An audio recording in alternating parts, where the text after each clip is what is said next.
Hello to all you hooligans out there. It has been another week and it is time for another Panic Gaming Steam game releases of the week. Let's check them out.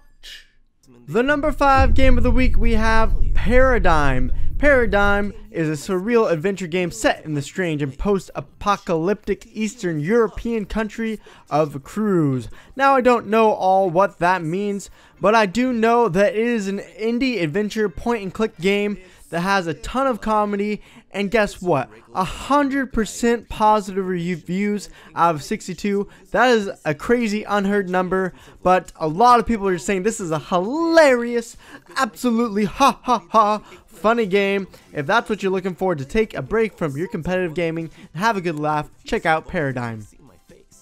At number 4 of the week, we have the game Domina.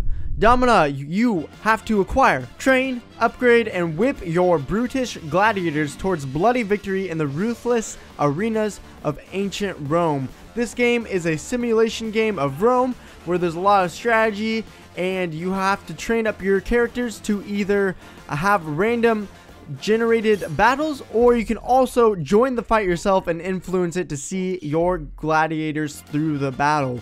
Now this game has 402 reviews already at only 70% rating, but every negative rating I've seen has come down to one thing and one thing only. This game lacks a save feature, which a lot of people are having a hard time with and complaining about because it takes about 2 to 4 hours to complete the entire game. So not having anywhere to save is kind of ridiculous, but the developers are aware of this and they're apparently hopefully going to add this later on. So if this is your type of game, make sure you check it out and maybe put it on your wish list until you have a save feature for this game. Number 3 of the week is Shardbound. Shardbound is a tactical CCG that combines board-based tactical gameplay with the depth of content found in collectible card games. If you don't know what a CCG is, it's a collectible card game where you battle your opponent using the cards that you have stored up and bought. Kind of like, you know, a Magic the Gathering back in the day, except for now it's online. And this game has been compared, of course, to Hearthstone. We've also seen Faeria come out a couple weeks ago, so this maybe have some of the similar feels to that, but at least Shardbound didn't rip off Hearthstone like Faeria completely did with every single graphic and every single card. Shardbound at least has some originality to it. It only has 75% reviews, but that's pretty good for a free game out of the 212 user reviews for this game. So if you're looking for a new collectible card game, hey, it's free. Check out Shardbound on Steam right now. At number 2 of the week, we have Bulletstorm Full Clip Edition. Step into the boots of Grayson Hunt after a crash landing on an old resort planet forces him to make a hard choice: survival or revenge. This looks like a pretty good game. It's an action, violent adventure, first-person shooter set in a sci-fi world, and it seems like just a decent action adventure game. There's been a lot of good reviews so far. It's 84% positive out of 236 reviews, which is pretty good. A lot of the people that are giving it negative feedback are saying the ones that have played the original game are a little bit upset, saying that they didn't really add enough. The extra content didn't make it worth it, and they're saying it's a bit overpriced right now. So it looks like a pretty cool game, but maybe not up to all the hype they're making it out to be, so maybe wait for a sale. Although some people are giving it some really good positive thumbs up, and maybe those are the people that haven't played it yet. So if you haven't played maybe the original game and you're looking for a new adventure first-person shooter, this might be the game to at least check out. And our number 1 game of the week, drumroll please, is White Noise 2. White Noise 2 is described as being a part of the investigative team or take control of the creature and devour them. White Noise 2 offers a 4 versus 1 asymmetric horror experience that won't leave anyone unmoved.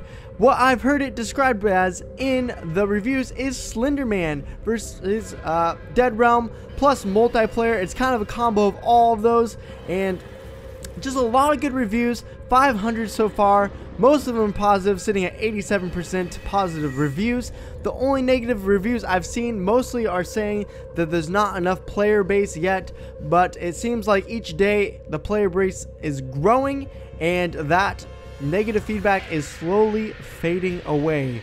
So very fun game, plus a lot of leveling up, different characters to unlock.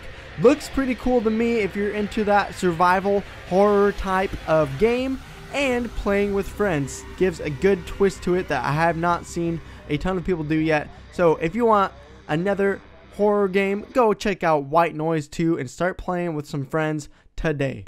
Alright, it is time for our honorable mentions of the week. Those games that didn't quite make the top 5 list, either because they didn't have enough people playing them or because they didn't have a good rating on the reviews. First off, we have Edengrad, whatever it's called.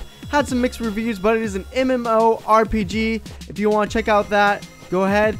Zep-Zero is a puzzle game. Had a lot of good reviews actually and did well, but you know, I'm just not a huge puzzle game person and I don't think a lot of my viewers are. But if you are, then go ahead and check out Zep-Zero because it looks pretty good for a puzzle game. Another one is Lego City Undercover, an open world comedy Lego action game, actually with mixed reviews, and that's why it didn't make the top 5 for me.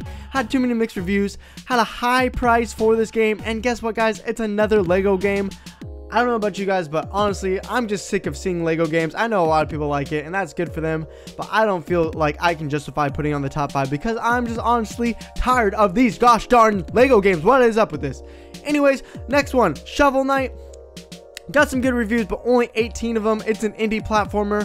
If you're into those types of games and graphics, go ahead and check it out. And the last honorable mention of the week is Deformers had their open beta. It is coming out in a couple weeks, but their open beta was pretty good.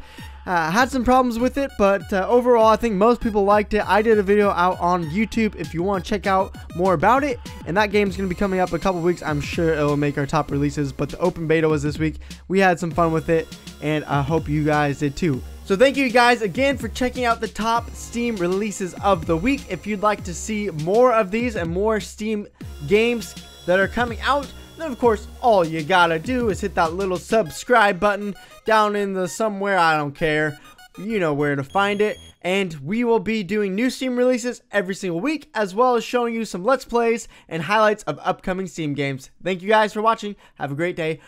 Peace.